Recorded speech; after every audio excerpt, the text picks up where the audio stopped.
But ladies and gentlemen, we've got a crazy story for you. Check this out.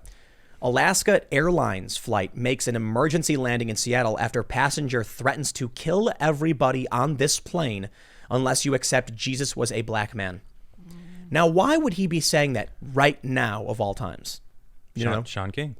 Not just Shaun King, though. It's the insanity of the news cycle. That's true. Black Lives Matter is painted everywhere. This zealotry, this fanaticism it's over the top. It's absolutely over the top. I mean, no one's out arguing that Jesus was a white dude. He was some people Middle Eastern. It's like, I think for the most part, people accept he was a Jew from Israel or whatever. Yeah, that's Nazareth. Everyone agrees on that. Like, where are they? Who are they yelling at? Who are they fighting with? But there are people who, like I watched a video on this. Jesus was depicted by every different race as their race. Yeah, and that's in Japanese art, in Indian art. It's like the God African that you art. worship, whoever it is, make it who you want it to be. Like, I don't understand what's wrong with that. Well, each culture thinks it represents them. Yeah. Each race, you know what I mean? Well, it doesn't even matter to me. Like, look, Jesus was a Jew from Nazareth. Right. He was Jewish. He was from Nazareth.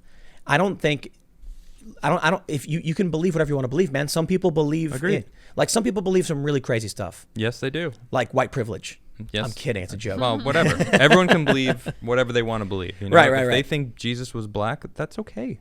But to go on a plane and force it upon someone and else, threaten people. So check this out. This bound for O'Hare, man, of all places. Oh gosh. They say in Alaska, video footage from the incident shows the man wearing a face mask moving through the cabin of Flight 422 bound for Chicago, yelling, "I will kill everybody in this plane unless you accept Jesus was a black man." As he moves past alarmed passengers in the seats, he is heard shouting, "Accept it and die in the name of Jesus" multiple times. That's frightening. Look at this guy. This guy's nuts. And he looks like a white dude. According to Alaska Airlines, the flight took off around 11:15 p.m. from Seattle Tacoma Airport, and the incident kicked off 20 minutes in. Gee, Seattle. Huh. What is How up about with that? Seattle? You want to hear something crazy, bro?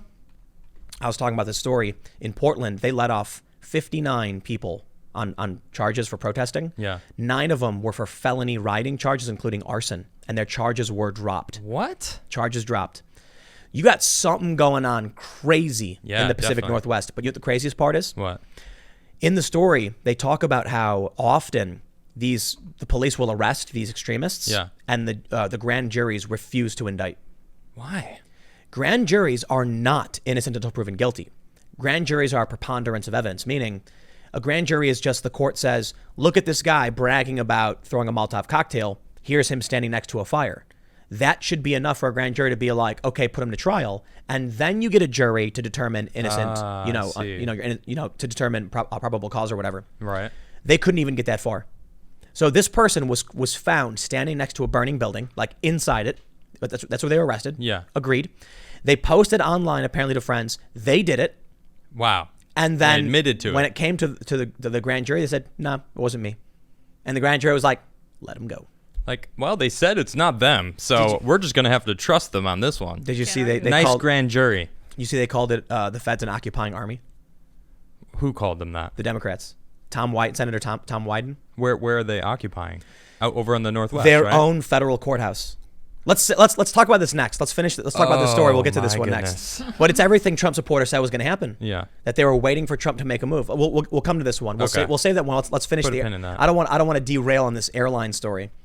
So apparently it took 3 people to subdue this guy. They say the man became extremely belligerent and physically aggressive during the ascent. An Alaska Airlines spokesman said 3 passengers, including a law enforcement officer and a flight attendant, helped to subdue the man.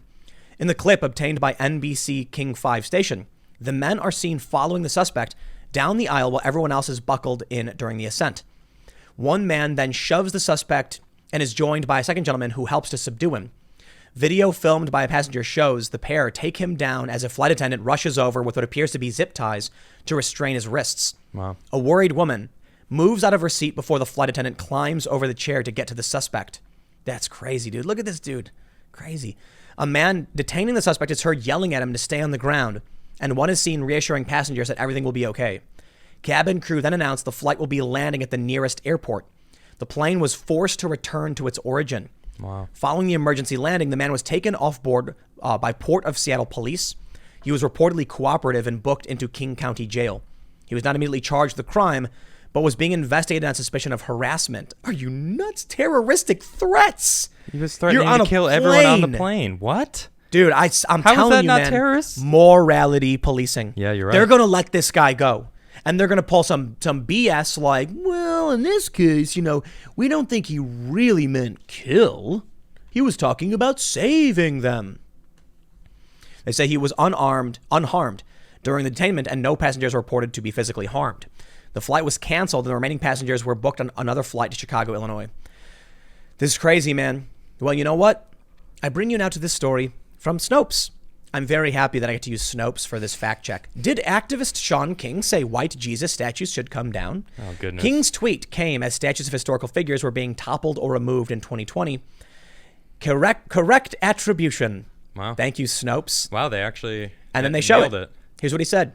Yes, I think the statues of the white European they claim is Jesus should also come down. They are a form of white supremacy, always have been. In the Bible, when the family of Jesus wanted to hide and blend in, guess where they went? Egypt, not Denmark. Tear them down, he said. Look at this. Yes, all murals and stained glass windows of white Jesus and his European mother and their white friends should also come down. They are a gross form of white supremacy created as tools of oppression, racist propaganda. They should all come down. I knew it. I knew they were going to go after Mary. I said that when They first said it. They burned a statue of Mary. A couple, right? They burned one and they tagged another. This is over the top, man. This is an attack on the core of like many people's beings. Yeah, it's true. It's like I mentioned this earlier. You could tear down a statue of someone you idealize, like you look up to, a founding father maybe. The Virgin Mary is something way different. That's like someone reaching into your heart and squeezing. Like there's an attack on your faith, your world, your life. Yep. It's way more serious. As far as, based on my perspective, I haven't been involved in any of the, religious stuff since I was a little kid. Same. But it's very, very different, man. You can get into a political argument, but religious stuff that's crazy. Freedom of religion. You want to know what comes next, in my opinion? Oh, Maybe goodness. not next. But I'll tell you this, man. We were briefly watching the beginning of the new Fahrenheit 451. Okay. It's really well done. The one with Michael B. Jordan and Michael Shannon. I Okay. think his name is. We were watching the beginning of it. And it's a really well-written scene where Michael Shannon is showing Michael B. Jordan all these books they found and explaining why they have to destroy them. He's like, do you know what's inside these books? Insanity. He's like, philosophy. Or the first thing he brings up, he's like, people trying to give their lives meaning, read about people who don't even exist, these stories. And he's like, and philosophy. Some tell you that you have free will. The others say everything's predetermined. It's nonsense. But then he starts getting into offense culture. Mm-hmm. You write a story that's offensive, and the feminists are now getting all angry, saying, how could you write this? They want those books burned, so they do. And he goes, Huckleberry Finn. And then he says, see, they knew this was offensive to you, to the black man, so they have to destroy this book. Then he finds another book, and he says, see, this one was offensive to white people, so they had to destroy this book. And he basically talks about how the different knowledge made people angry at each other, and by destroying it all, they were able to unify, right? That made me think, you know what's going to happen at some point if we stay on this track? They will destroy every copy of the Constitution. They will burn it, and they'll cheer as they do. Mm-hmm. And then when they find you still holding it and believing it, they'll say that was a document made by white supremacist slave owners who created it to protect themselves and their slaveocracy. And you're a white supremacist for defending it. And yet Frederick Douglass used those exact words. That's why they tore him down. In that Constitution to prove that all men are created equal. And they tore his statue down. And we don't know who tore it down. It doesn't matter. It was torn down. Why was it torn down? I think it was torn down by the far left. I think That's so too. The point. Yeah, man. Yeah. And it's because one day there will be a mother and a child of any race. Mm-hmm. And they'll be walking past the park, and the child will say, who's that? And she'll say, that's Frederick Douglass. Yep. He challenged Americans to uphold their own standards of their Constitution for all Americans. He helped end slavery. Yep. Wow. Tear him down. No one will ever ask who he was, what he contributed, what were his ideas, why do we cherish him, why do we look up to him? The first thing he did did was when a beast, man. When getting awesome. Free was to get educated. He walked all the way to the first college that would teach him, and he learned. Dude. And he showed, and he was It's amazing. It's What- like his path is an we're- incredible story. We'll get to it, but it's like that one dude in the Uncle Tom film. Do you know what I'm talking about? They talk about this in the Uncle Tom film. Yeah. But what's that guy's name who was like he's like, I went to my boss and was like, why aren't I getting a raise? And it's like, well, the other guy had a master's. Yeah, he's like, so you know what I did? I got me a master's, and then I came back and I was like, I got a master's now. Sure enough, he got a promotion and a raise. Boom. Yep. Exactly. I love that story of like, but that, so anyway, We'll talk about it. Yeah, Yeah. we'll come back to Say this. that. But that's why they tear down statues. That's it. Because when you learn, like, people don't realize this, dude. So many philosophies did not exist at one point, and many more will emerge in the future. We don't know. Yep. But before the American Revolution, government was by divine providence. It was like the king is the king because the Lord mandated as such. Right. And you had no choice. Yeah, That's it's it. like, that's it. And then all of a sudden, it was it's a literal liberalism, real liberalism, the right of the governed, the Yep. consent of the governed, to started to emerge. And then all of a sudden, these founding fathers were like, "Nah, hold up, you know, we can do our own thing. We don't need you." Yep. And that was like a revolution. It was an ideological revolution. Yep. That's why the American Revolution is so important. That's why they have to change history. What are they saying now? America was created 1619. They want that revelation to Yep. be destroyed. Yep, that's Why true. did they tear down Frederick Douglass? Assuming it was the far left, which I believe it was, it's because he was the person who said he one-upped everything. He watered the tree of liberty. Yeah, that's true. This idea emerged among these white slave owners, and they did not fully grasp it. Although people have mentioned the first draft of the Declaration would abolish slavery, Yep. but Southern states were like, nah, and they needed the military support. I'm not saying it was the right thing. It was just they created this document where they had these beliefs in it, but it wasn't fully enforced. Then you ended up with people in the future, people like Frederick Douglass, Yep. who watered that tree, and that tree flourished, making one of the best countries, if not the best country on the planet. So they got to tear them down. They got to burn the books. They got to ban the books. They got to ban the movies. They got to ban the art because they don't want you to know. Because these ideas are inventions. These ideas are, the idea of the consent of the governed, innocent until proven guilty. These are created. These are ideas that come together from people who stood on the shoulders of giants, the people who came before them. Yep. They got to tear those giants down, and everything on top falls down with it. That's what scares me about all of this stuff. So anyway, look, when it comes to this stuff about the guy in the plane with, Black Jesus and all that stuff, that's the scary part, the fanaticism. Yep. That's the part where they're just like, they're reading the stuff online and they're going insane, and they think everyone's a Nazi. They think they're living in the Star Wars empire and everyone's a stormtrooper. Yep. They go to, let's talk about what's going on in Portland. So in Portland, we're now on day like 44 or 45 of these riots. Okay. These people are trying to burn down the federal courthouse. They apparently, Andy No tweeted, one guy had a hammer and he was like bashing through the window. And when the marshals came out, he whacked one of the marshals in the head with the hammer. And so they subdued him or whatever. So now that we have ongoing riots for over a month, not a peep. Where's the news? Where's the big breaking story? Where's the federal courthouse being besieged? Nowhere. I don't see it anywhere. I was talking to a friend earlier, and they told me, I mentioned someone got fired from their job for posting a video where they said they didn't support the rioting and the looting. And the response I got from my friend was, yeah, but the rioting and looting has been over for a long time. And I said, no, it isn't. They declared a state of still going emergency on in right Utah now. like this week. Yeah. Like it was literally last Monday, I think. Uh-huh. No, last Monday was Georgia. Friday was Utah. Right. And Portland's still going on. Yep. The media's not talking about it. So you know what they say now? They got the feds deployed, the U.S. Marshals, at a federal courthouse. Yep. Tom Wyden, a senator, said that Trump was using an occupying army against peaceful protesters. That's ridiculous. Peaceful. When they're attacking them with hammers. Attacking a federal courthouse. Yeah. It's federal jurisdiction. Right.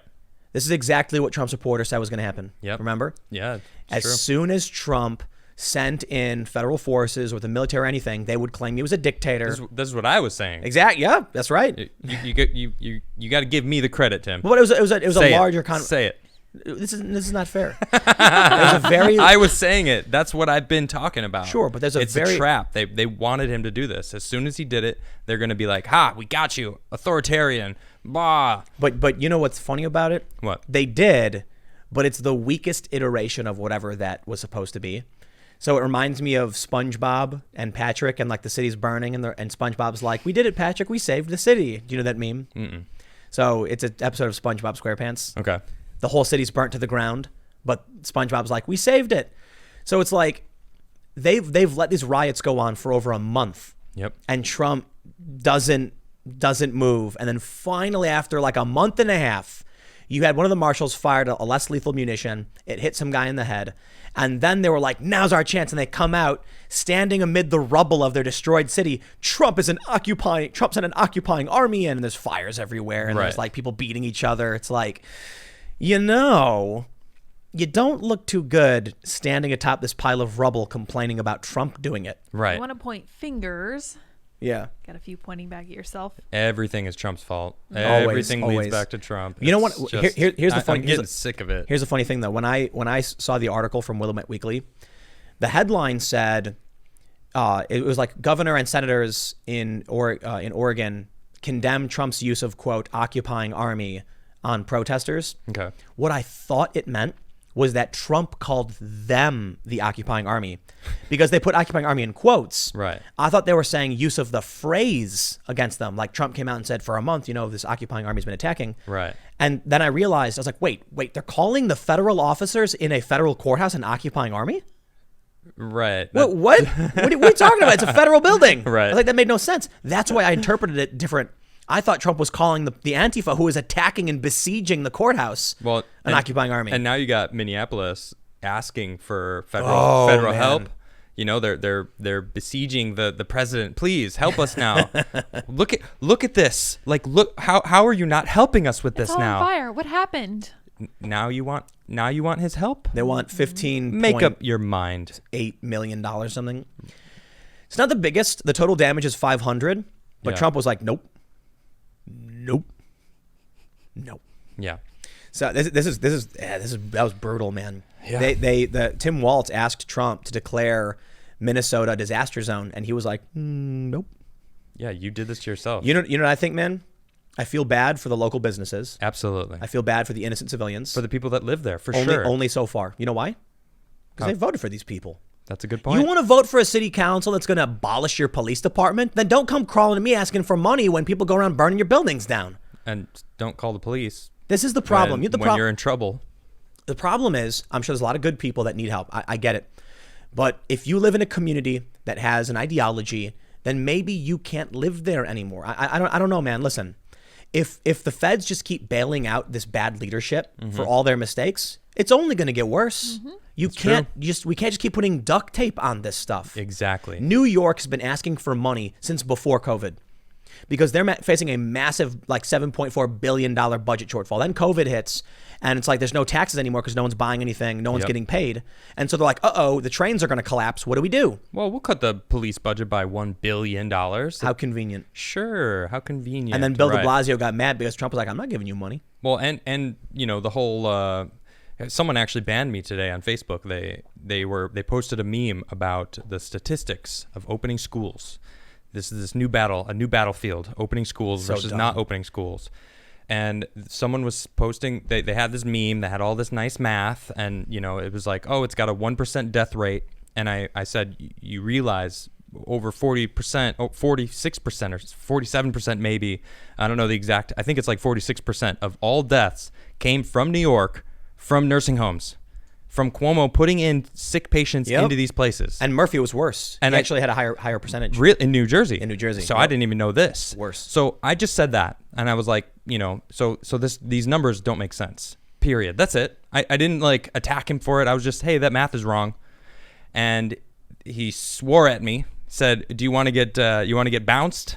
And then he called me some words, and then and then I guess bounced me off his page. Wow. No loss to me because you're spreading false information, and I can't stand that anymore. Ben Shapiro, I think off. it was Ben Shapiro made a really, really good point that I loved it. What? So he's like, I'll paraphrase it. It was a tweet, so I want to try and make it, the full context. You've got all these different states that are seeing spikes in cases. Yeah. But they're mostly asymptomatic, it seems. And the death numbers Right. keep going down. So I've seen They're going down and down. Go. I've seen a lot of people say, yeah, but that's because there's a delay between confirmed case and when they die, which means in 2 weeks the death rate's going to skyrocket. Sure. 2 weeks on, it has not skyrocketed. Yeah. The increase following Labor Day and the Black Lives Matter protests, we have not seen an increase in deaths. Nope. In fact, there's now murmuring. I think it came from Ron Paul. I'm not entirely sure, so fact check me on this one. Saying the death numbers globally don't even qualify for a pandemic anymore. It's below those levels. Huh. Ben Shapiro made a really good point. He said the reason that New York City is doing so well right now is because Cuomo and De Blasio let the virus run roughshod over the city, killing everybody. Now they basically have herd immunity. Right. So why are they're all cheering like, yay, the numbers are down? It's Patrick and SpongeBob going, we saved the city, saved and there's New York fires City. everywhere. Yep. The people who would get sick and die, the vulnerable people died. Many people got sick. Now there's like herd immunity. And now we're seeing lower infection rates and lower death rates because the vulnerable people are already dead. Ugh. I hate talking about coronavirus. Me too. I'm sick of it. The numbers don't make sense. They don't add up. We've always been a little on the, is this really going on? No, I mean, You know? I think it's, I take it seriously, but at a certain point when you realize we've lost, and I don't blame Trump for it. I was talking to a friend of mine who said that in their state, the guidelines are all backwards, broken, confusing, contradictory, and make no sense. Like you can't wear a mask doing this. You have to wear a mask doing this. You can touch people for certain jobs and not this one. The cops don't have to wear a mask, but you do. How does any of this make sense? Or the whole hydrochloroquine. Oh man, don't get me started. Well, I mean, but we're talking about it. Whatever. It's like the doctors have now said, yes, this is an incredible drug that's cheap and it helps people survive this pandemic. We've had another report that basically said it increases survival likelihood. And it doesn't necessarily negate all the other ones, but let me tell you the problem, man. Fauci comes out and he was laughing about it in this interview. He's like, don't buy masks. The Surgeon General was like, stop buying masks. Yep. And the reasoning was apparently we were worried people would buy the masks the doctors needed. Sure. But they could have come out and said, if you are at home, you need a cloth mask to prevent you from spreading it to other people. What is it? Like, it sounds like a fire truck. Oh, word. Street sweeper? Fire truck. No, that's an alarm. That's not a street sweeper. But it's getting louder. Oh boy, if the house Oh, yeah. burns down, No y'all will worries. get to see it. Well, it's not our house burning down. No, we're good. Maybe apocalypse is happening, but Okay. it's about time. It's the wedding I can't stand. We are really pushing the boundaries on what we talk about, though. What do you mean, like getting banned? I mean, that's a fire truck, though. I Yeah. know that sound. It is a fire truck. There's I don't know if you can actually hear it on the podcast. Maybe. It's pretty loud, though. It's getting louder. It's really annoying. They're coming for us. Here, Ah. What, wait. to put the fire out? I'll spin the UFO. right. and Well, so look. we'll be fine. While he's spinning the UFO, I'll just point this out, and everybody realized it at this point. Fauci deserves nothing but criticism. They've sidelined him for a reason, and we're seeing these news stories where they're like, Fauci is being sidelined. Yeah, well, the dude was wrong you know what Fauci was doing? What? He'd be like, 2 days after a news story would come out, he'd go, yeah, let's not wear masks. Then 2 days, then they run stories saying, better wear a mask. 2 days later, he goes, better Maybe we wear should. masks. Right. I was like, wait a minute. Fauci just comes out 2 days after the news cycle and just agrees with the media. He doesn't know what he's talking about, does he? Right. man. I've seen too many videos of different doctors sitting in their doctor's office talking about COVID, going, "This is ridiculous. What we're going There's through only right one now." thing that needs to be said. What's that? If you need to know what to do, you ask your doctor. Yes. Ignore everybody else. Ignore me. Ignore Adam. Ignore Trump. Yep. Ignore Alex Jones. Boom. Ignore Fauci. Ask your doctor what's right for you. Mm-hmm. That's the safest thing you can do. Absolutely. And if the guidelines are good and correct and everything, your doctor's going to know what's up. Absolutely. Everybody else is just trying to play games. You know, like Fauci's got his position he's got to maintain. How come Fauci never came out and condemned the protests, the riots? Because that wasn't his job. Well, he can talk about people needing to wear masks. He talks about the anti-science and the anti-masking and stuff like that. Well, why didn't he come out and say we shouldn't have thousands of people crammed into tight spaces? Well, he did start talk. Actually, it's funny. That was the last time I remember hearing from him. he said, there's a chance that like, the all these protests might not be a good thing. We might see an uptick in cases. Yeah. That was the cut last him time. off, That was the huh? last time I heard from Fauci. Interesting. Thanks for checking out this clip from the Timcast IRL podcast. We do the show live Monday through Friday at 8 p.m. If you want to catch the full show, tune in to this channel, subscribe, hit the like button, or check us out on iTunes and Spotify. And we will soon have this podcast up for free on all podcast platforms. Thanks for hanging out, and we'll see you all in the next episode.